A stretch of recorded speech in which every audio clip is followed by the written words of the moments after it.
Welcome back, Spare Parts Army. Today we're going to look at how Ukraine gaining territory inside Russia has affected the overall picture of the war. And what do the new troop movements near the border between Ukraine and Belarus mean? In this video, it's my goal to give you an objective, overall update on the war, with the key information you need to know about what's happening across the entire front line. According to Ukraine's top general Oleksandr Syrsky, he said that the Kursk operation diverted a significant number of Russia's forces. General Syrsky went on to say that as of now, we can say around 30,000 Russian servicemen have been sent to the Kursk front, and this figure is now growing. However, there are an estimated 400,000 to 500,000 Russian soldiers fighting across Ukraine right now, so it's still unclear how much of a difference that's going to make along the front line. And that's why I want to talk about Russia's offensive actions in the south as well today, because I think these two pieces of the war are closely related to each other. If we assume for a second that those numbers are accurate though, typically, attackers want to have at least a 3-to-1 advantage to have a chance of repelling a defending force. Now, most open source estimates that we've seen say that Ukraine has a force strength of between 8 and 10 brigades of up to 15,000 soldiers in Kursk, which means, if I'm being honest, it's very difficult for us to project what'll happen next here. One way of analyzing it, though, comes from an article in Real Clear Defense written by Adam Givens, who explained a key military concept. It's important to understand the battle in Kursk, I think. The concept is called interior and exterior lines. Interior lines and exterior lines represent the routes through which supplies, reinforcements, information, communications travel to reach the frontline troops. A defending force has the benefit of interior lines because they're battling from a single central position. You can see in this example on this map that each friendly unit is closer to each other with interior lines of communication. Defending forces have that benefit. However, on the other side, the attacking force is using exterior lines, which means that they're further apart from one another, they're further divided. Each attacking force requires a separate, more vulnerable supply line. The attacking forces also have to cover more distance in order to concentrate their forces at strategically decisive points. This is one of the reasons why being on the offensive is so much more difficult. There's more to this, of course. There's concentric and eccentric plans to counteract this, but it helps explain what we're observing. From Ukraine's perspective, these shorter interior supply lines allow them to have a quicker operational tempo. Adam Givens points out in his publication that the success of the Kursk operation from Ukraine's perspective will in part hinge on Ukrainian forces choosing a defensible central point that can easily supply the front there. Currently, as of recording this, Ukraine's advance into Kursk continues. They've now taken roughly 1,250 square kilometers of territory. But how was Ukraine even able to pull this surprise attack off? More information has come out since then, revealing a lot, because this shocked many analysts. Because we're talking about a battlefield here, remember, where you can't fart without a thermal camera picking you up somewhere. To ensure the element of surprise, many of Ukraine's officers weren't told about the mission's plans. They weren't read into it until 3 days prior. And your rank and file grunts, they weren't told until the day of, which I can relate to. Nobody told me anything in the military either. Prior to the operation, while units were killing time waiting inside Ukraine, they were instructed to walk around during the day wearing civilian clothing, so as to not direct any too much attention to them. Now, I can hear the keyboard warriors firing shots at me already in the comment section, but it's only a war crime if you wear civilian clothing if you're engaged in hostilities or combat. Ukrainian soldiers were kept secretly inside civilian houses to reduce their visual signature as well. Now, real sneaky beaky stuff here. They were disguised to look like they were being rotated off the front lines or to reinforce the Sumy region. But why would Russia believe that Ukraine wanted to reinforce Sumy? Well, I believe I found the answer to that. The chief of the main directorate of intelligence in Ukraine, Budanov, had quietly laid the groundwork and justification for moving troops there. Because in mid-July, he started talking about how he was certain that there was going to be another Russian attack from Kursk into Sumy. In hindsight, I believe he was doing this as a cover story to explain why so many Ukrainian forces were building up in Sumy. This made it seem less suspicious to Russian observation.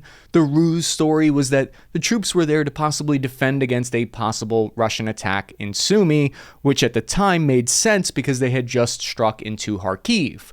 Budanov in mid-July 2024 said, quote, "Let's just say that there are problems and they tend to get worse. There is no catastrophe, but it's impossible not to see the problems. I've already told someone from the Western press I won't have much good news this year, unfortunately. If you ask me, in hindsight, it seems like he was covering for the buildup of forces in Sumy. With what we know now, Budanov is practically winking at us when he says that he won't have any good news this year from their perspective.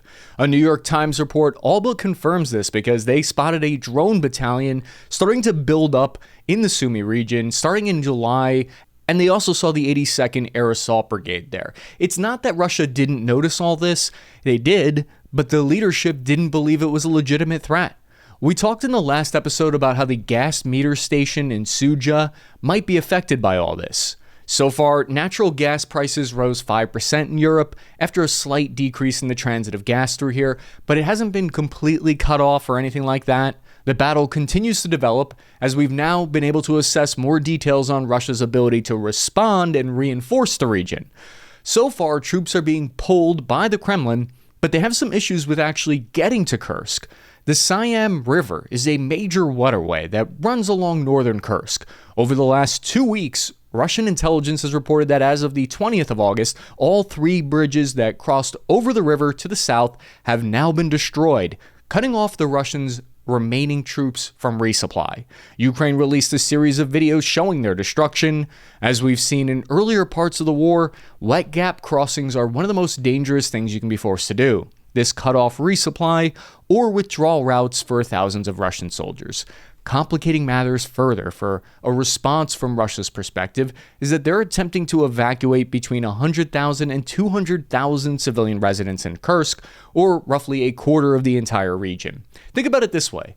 That is an enormous amount of people piling onto the highways and clogging up the routes that Russian troops would need to use to arrive.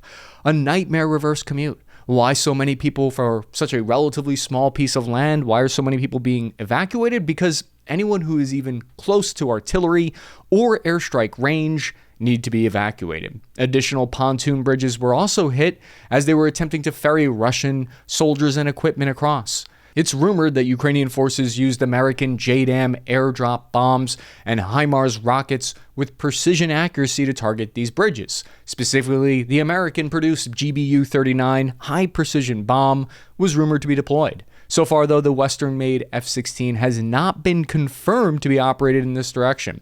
When we think about how big of a target we're talking about with these bridges, they're roughly 11 meters across, and that's pretty much exactly the CEP, or circular error probability, or accuracy of an American-produced HIMARS rocket. So it appears like it was a key part of Ukraine's strategy to use the HIMARS inside Russian territory. Now, Ukraine is currently in the process of encircling 3,000 Russian troops defending the area.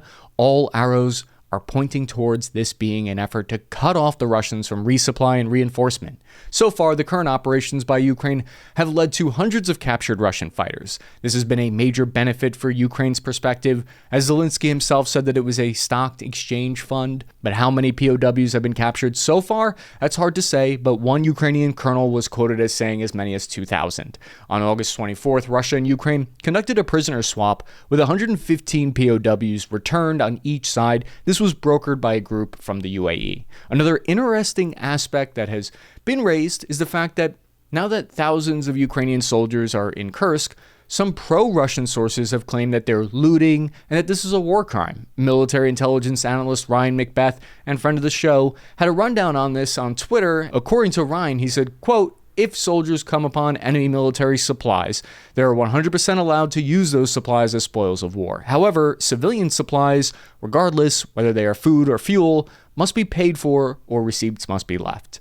This information is coming from the Geneva Convention that Ryan pointed out there. This is a textbook combined arms offensive action. Special reconnaissance troops of the Ukrainian forces pushed in first ahead of time before the invasion. They used electronic warfare and countermeasures to jam drones and communication signals. It's really interesting to me that we observed a lot of light armor like Humvees, MRAPs, and Strykers. We did a full rundown on the Stryker in Ukraine if you want to check out that video. But I was in an American Stryker unit in the US Army in Iraq, and there are some reasons why I think you might want to use a Stryker instead of a Russian BTR-80 or BTR-90.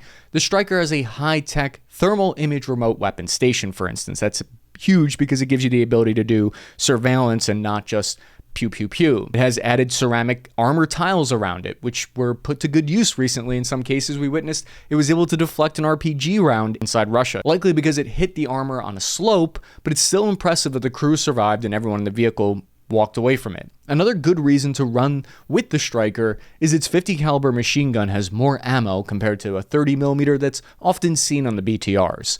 A Ukrainian infantryman who participated in the offensive in Kursk, he was interviewed and he gave some new information. His name is Kircher. He said that his experiences on the vehicle is that the BTRs cannot stop rifle rounds even, so the Striker has more survivability and people are left alive even if it's disabled.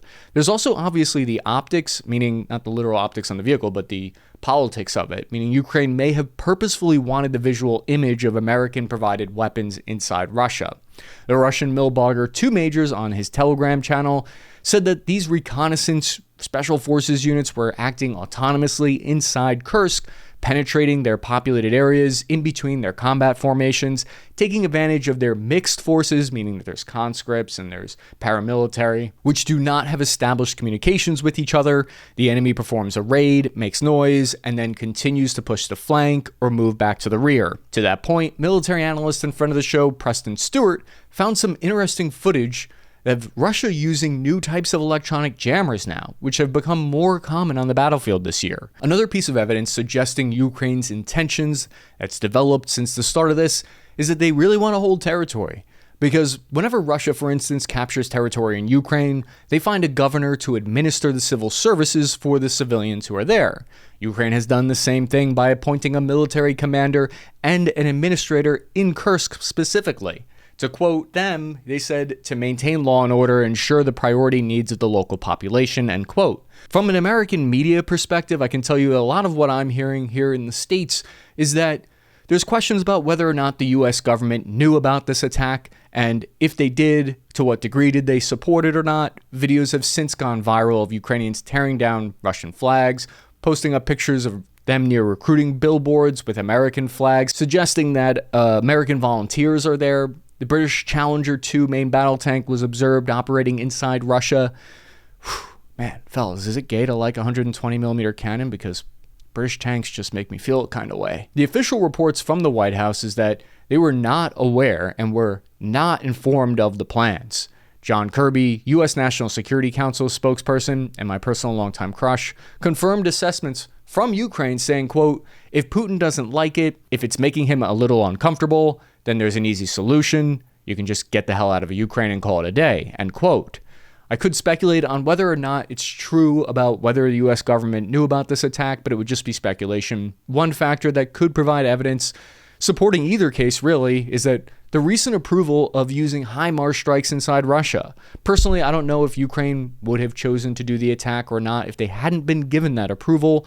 We've seen how the American-provided HIMARS rockets inside Russian territory have been a vital part of this operation to make it happen as seamlessly as it has. However, you could also make the case that the only reason there was approval was granted for those HIMARS inside Russian territory is because back in May 2024, Russia chose to open a new front in Kharkiv, invading again there. So in a way, all of these escalations are connected. One thing has in turn led to another. Personally, I think once that option was given, I think Ukraine saw an opportunity in an opening that didn't exist a few months prior. Where does the war go from here? There are still several more steps on the escalation ladder. We're not quite at the roof yet. The next obvious change to look for would be the U.S. government could approve ATACMS missiles for launch on military targets inside Russia. Currently, Ukraine is still fighting with their hands tied behind their back to some extent when it comes to some U.S. weapons and their restrictions. The ISW map here shows that 84% of Russian territory near the front lines has sanctuary or safe haven from attack due to these restrictions. If ATACMS were approved, 230 of 250 known military and paramilitary bases would then be within range of targeting, including key air bases and headquarters. For what it's worth, though, on the other side of the argument, it's interesting to hear what we're hearing out of White House, because the Wall Street Journal reported on August 27, 2024, that since Ukraine started receiving more long-range ATACMS missiles, Russia's since moved 90% of their military aircraft out of the range of any potential ballistic missile strike. This is according to a U.S. intelligence agent Speaking anonymously to the Wall Street Journal, the source claims that this means approving ATACMS would have little strategic value for Ukraine anymore. So those are two conflicting reports. The ISW thinks that it would make a big difference, and anonymous intelligence officials are saying it wouldn't. This could mean, though, that Russia's anticipating approval of ATACMS being used or approved, or it could have something to do with the fact that Ukraine just successfully tested their first domestic ballistic missile, which would have no restrictions on its use. Personally, I believe the US government is using this as a piece of leverage. If Russia were, for example, to start advancing quickly on their offensive operations in the east,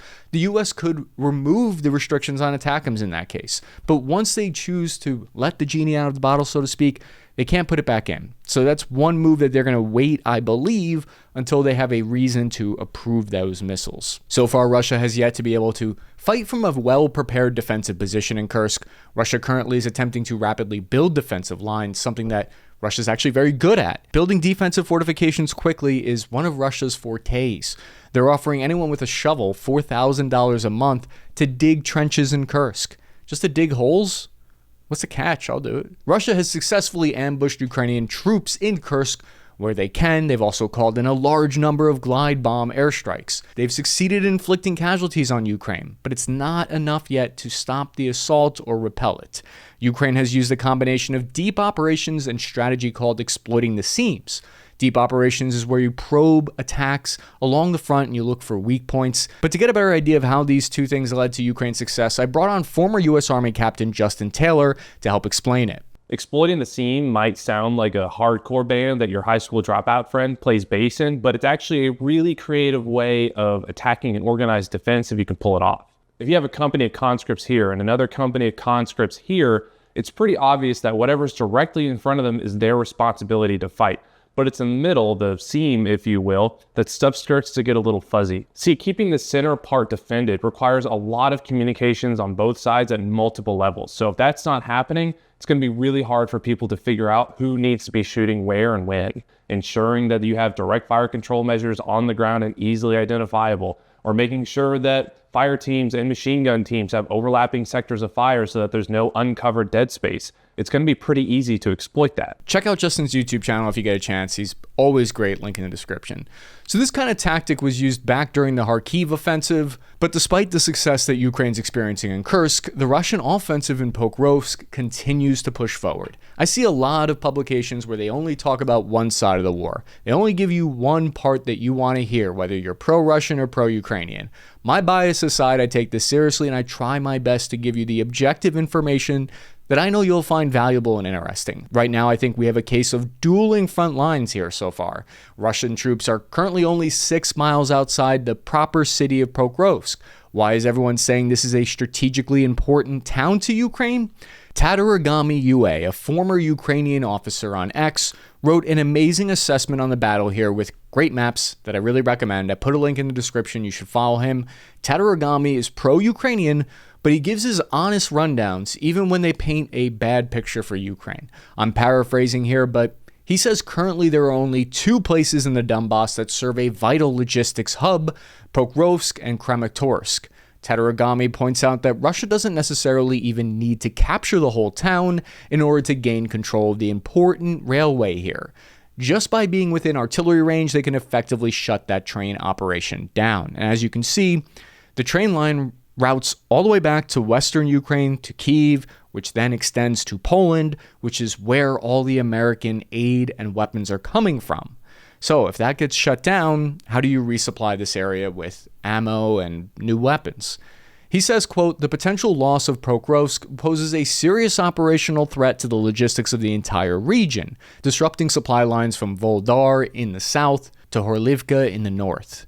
So what all this means, I think, is that if the town were to fall, even if it doesn't at this point, it's bad news for the rest of the front line for Ukraine. And I'm looking along the front here. I personally don't know exactly where Ukraine would be able to fall back, A, from a naturally defensive geographic position, and B, where is there a highway that runs east to west here that they could resupply them? If you have some ideas, please let me know in the comments, and that's not me fishing for engagement. I actually am curious to know if you're seeing something I'm not. But one thing to keep in mind that we talked about at the beginning of the video is that as a military force withdraws, their interior lines of communication give them a benefit and their defensive potential becomes stronger. Tatarigami goes on to say that this doesn't necessarily mean that Pokrovsk will definitely fall to Russia, but just that the likelihood is increasing. He also points out people think that potentially because the rainy season's coming, it's going to slow the Russian offensive down, but he says that that won't necessarily happen. His evidence is that last year it didn't. What we do know is that on the 22nd of August, Ukrainian commanders in Pokrovsk began pulling back from their defensive positions in the southeast, closer to the city itself, as they were at risk of encirclement. As of this week, September 6th, the latest news from the front is that Russian forces have been stalled along the front line in Pokrovsk for the last week. This is based on satellite images and geolocated footage. According to open source intelligence reports, this is happening because Ukraine decided to commit their reserve forces that they've been holding in the rear. Roughly 10,000 soldiers have now been committed to counter the attack in Pokrovsk.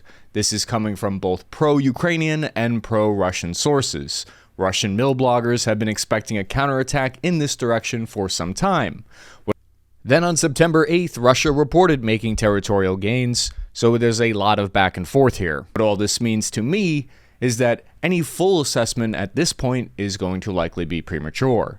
It's too early for anyone to say the full effect of the Kursk operation, and it's too early to tell what will happen in Pokrovsk. But there's another part of the front line that's very important that gets almost no attention. Belarus is massing tanks, special forces, regular grunts, and even Wagner mercenaries to the border with Ukraine in its greatest concentration since the invasion of 2022. Is it time for me to sound the alarmist alarm, or will the doctrine of nothing ever happens prevail once again? Fears of a wider conflict as the president of Belarus is now sending troops to the Ukrainian border. Minsk is claiming to have deployed nearly a third of its armed forces. Meanwhile, on the other hand, the leader of Belarus, Lukashenko, claims Ukraine has massed 120,000 troops on his border. It's one of those he said, she said kind of war situations. In response, the Ukrainian Foreign Ministry released a statement saying it has, quote, never taken and is not going to take any unfriendly action against the Belarusian people. To give us an idea of the tone on the border right now, I found this clip of a Ukrainian soldier stationed there.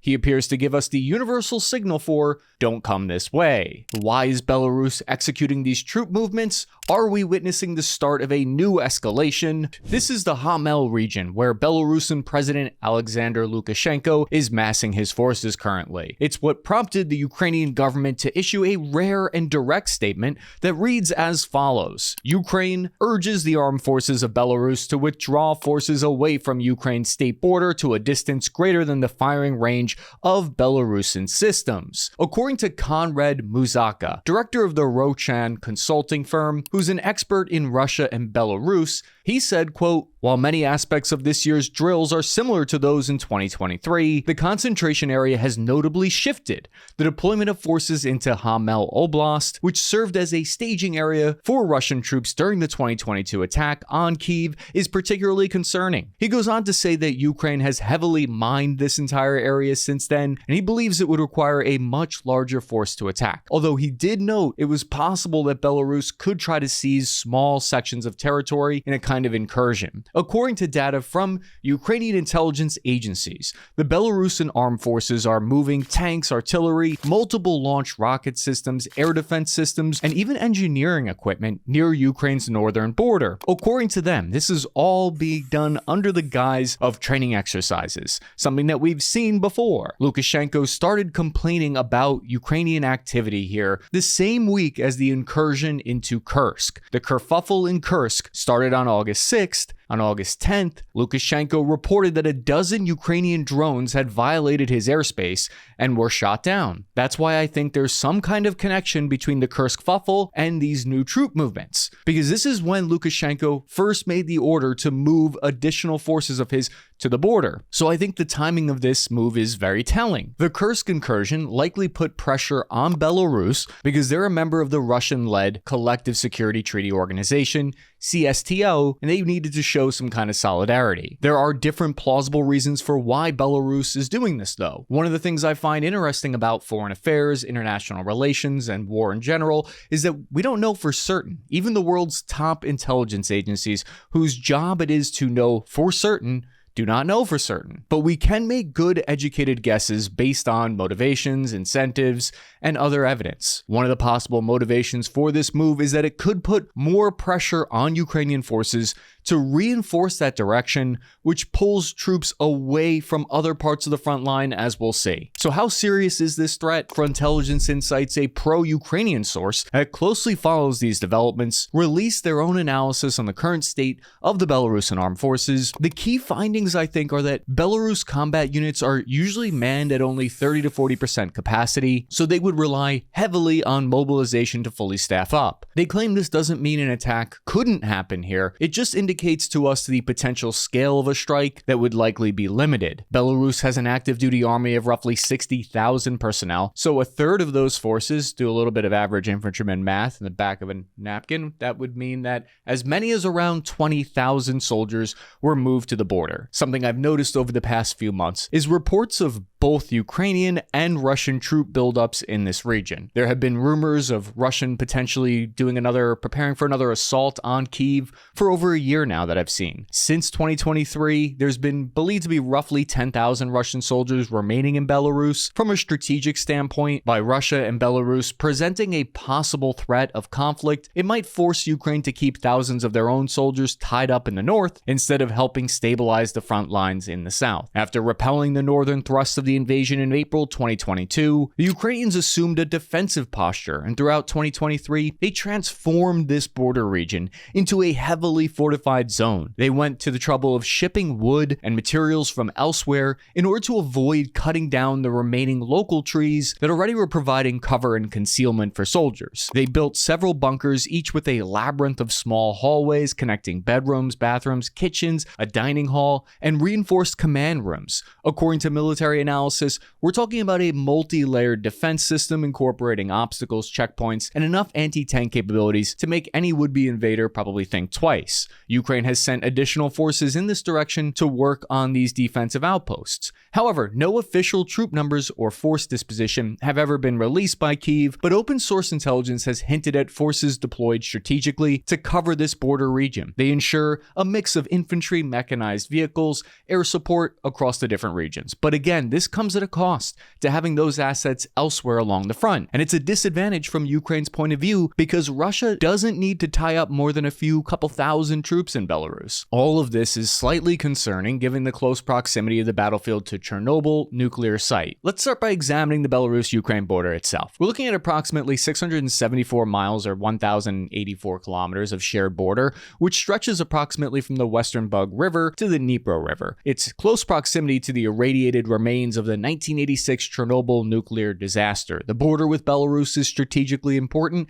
because it's straddled by several key roads that lead to Ukraine's capital city, Kyiv. During the initial invasion in 2022, you might remember that the border proved that strategic value. Russian forces used it as a launching pad for their push towards Kyiv, which ultimately they withdrew from, but they exploited that flat terrain that characterized much of the region. Because only 50 miles separates the border to the city of Kyiv, it's a distance that we know can be quickly covered by mechanized forces under the right conditions. This proximity is why any significant troop movements on the Belarusian side makes the residents of Kyiv less than comfortable. There's likely at least an infantry division and 2 mechanized brigades composed of armored vehicles on this quiet section of the front. Getting assigned or rotated through a unit that's on the northern border here probably a dream assignment in Ukraine. You might as well be in an entirely different world compared to other parts of the front line. The border is also important to both sides because it's frequently used as ground for prisoner swaps between Russia and Ukraine. They just recently returned 115 POWs each, and then it was back to business as usual. Before the war, this border was a highly active point, crossings of Belarusians and Ukrainians over the Dnipro River. They frequently cross to buy groceries, visit relatives, and have an otherwise peaceful life. Since Russian forces withdrew from the northern part of Ukraine, there's been a tense calm, with periodic reports of Belarusian forces conducting patrols. In the words of a Ukrainian state border service officer, much has changed since the spring of 2022 though. He says, quote, "On the other side, we periodically observe border guards of the Republic of Belarus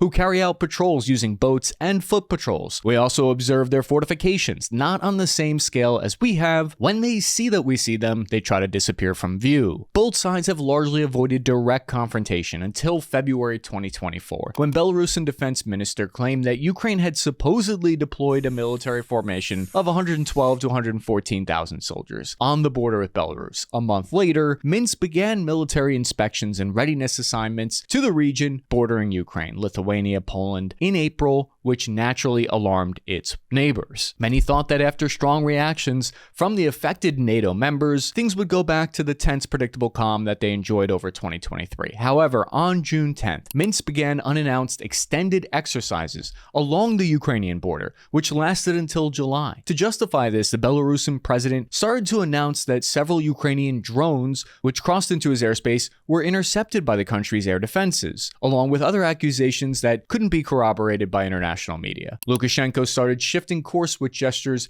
that some observers interpreted as efforts to ease tensions with the West after being hit with sanctions, like freeing political prisoners and introducing a 90-day visa-free regime for citizens of 35 European countries. And as Russia was making steady gains on Ukraine's eastern front, he stated that conditions are ripe to start Russia-Ukraine peace talks, under the terms discussed in Turkey in early weeks of the war. However, when Ukraine made its surprise August 6th incursion into Russia's territory, the tables seemed to turn, and both Lukashenko and Putin walked back their statements, saying conditions were no longer suitable for peace discussions. A week later, we learned from the Institute of the Study of War that Belarusian railway workers revealed that an order had been given to stop directing trains from all Belarusian railway stations to stations along the Kursk branch of the Moscow Railway starting on August 12th due to large-scale operation transfer of troops in the direction of Kursk Oblast and the movement of freight trains for military logistical purposes. 3 days later, on August 15th, Reuters reported, quote, Lukashenko suggested without providing evidence that Kyiv could have designs on attacking Belarus and said that Minsk would not allow Ukrainian troops to trample on our country. And here is where things start to get weird if they weren't already weird. 3 days later, on the 18th, Chris York from the Kyiv Independent quoted the same Russian TV show, which is the equivalent of like Russian 60 Minutes, where Lukashenko said that it had all been a misunderstanding that started when Ukraine misinterpreted the preparations of Belarus's Independence Day celebrations. A week later, the leader of Belarus congratulated Ukraine on Kyiv's Independence Day, saying that today's contradictions should not destroy long-term neighborly ties. Foreign affairs feels more like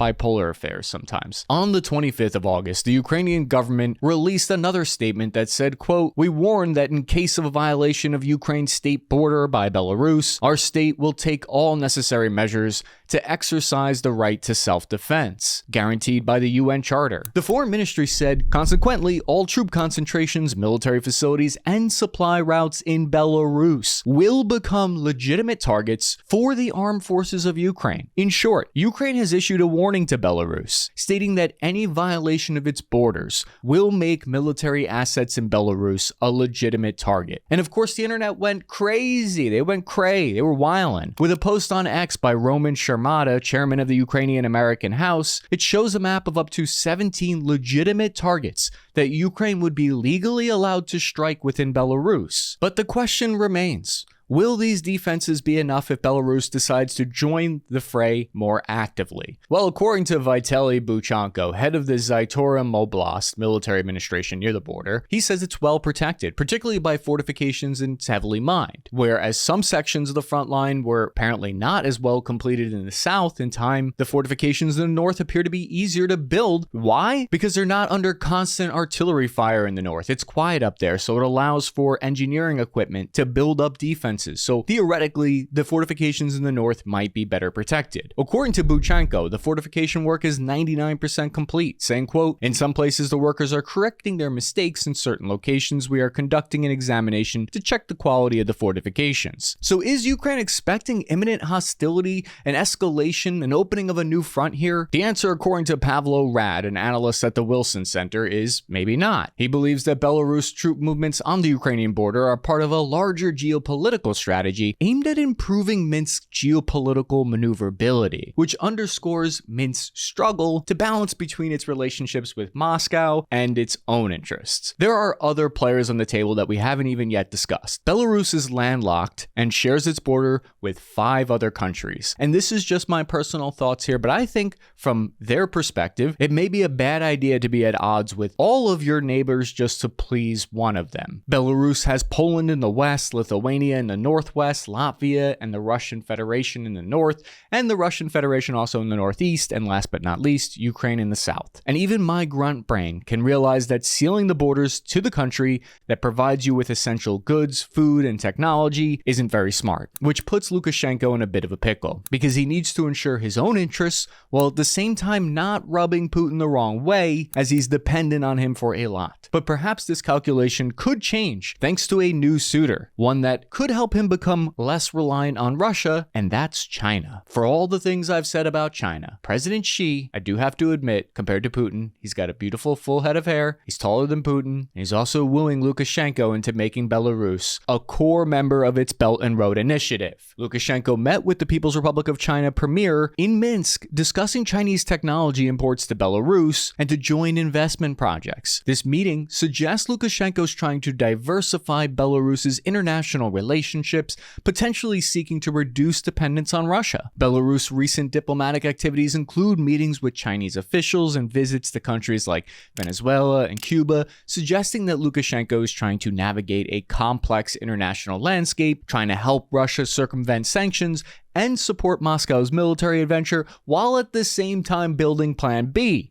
So he is spinning a bunch of plates right now. However, that's easier said than done. The independent policy think tank Chatham House has the following to say about this. The Kremlin has penetrated the Belarusian state so profoundly that its control is likely to persist even after Lukashenko and Putin are gone. So, what's the likely outcome of all this? Is Belarus actually going to enter the conflict more actively, or is this all just an elaborate show of force? Based on the available information, it seems more likely that Lukashenko's engaged in playing all sides rather than preparing an imminent military action. That's not for definite, though. The discrepancies between Belarusian claims of troop deployments and Ukrainian observations suggest that much of this information might just be informational warfare rather than actual military preparations. However, we can't completely rule out the possibility of Belarus becoming involved in the conflict. The situation remains volatile, and a miscalculation by any party could lead to more escalation. While the threat of a new front opening up with Belarus is real, it's not inevitable. The actions of Lukashenko in the coming weeks and months will be crucial in determining whether this border tension escalates into an open conflict